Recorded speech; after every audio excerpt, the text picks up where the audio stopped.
If you drop a frog into boiling water, it immediately jumps out. If you put a frog in a pot of room temperature water and then bring the water to a boil very, very slowly, the frog will stay in the water until it can no longer survive. It's an apt metaphor for the conditions we face today.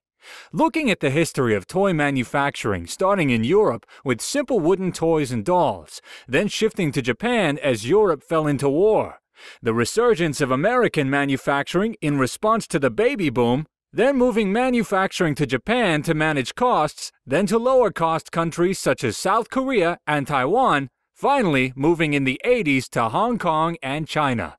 Hasbro has been successfully working with Hong Kong-based companies manufacturing in mainland China for more than 30 years. Over time, labor costs have continued to rise, materials costs have increased, and the RMB has appreciated in value, putting immense pressure on our margins. So, unlike the frog, instead of getting used to the boiling water, we need to seek out new ways of doing things. Our approach will look at 1. Alternative sourcing, 2. Value chain analysis, 3. Specialization. Sourcing. While we want to continue our manufacturing capability in China, we are also considering lower-cost options. For example, China-based vendors, in addition to the current Hong Kong-based vendors manufacturing in China, and lower-cost countries like Vietnam, India, and Indonesia, among others.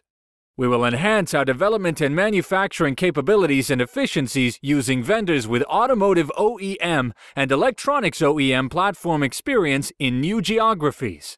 In addition to global sourcing, we will pursue regional and local options like Turkey and Mexico, which when compared at landed costs has an attractive potential. Value chain analysis.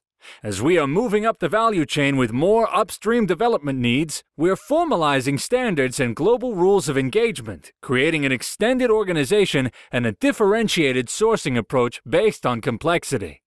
Specialization. We have categorized and consolidated the current vendor base, leading to automation and economies of scale. We are now upgrading our in-house technical capabilities to allow us to be on top of the development activities, enabling a modular approach with capabilities to develop in one country and manufacture in another. We can continue to swim in water that is steadily getting hotter, or evolve, seek out new ways of doing things, and embrace the opportunities of a global future.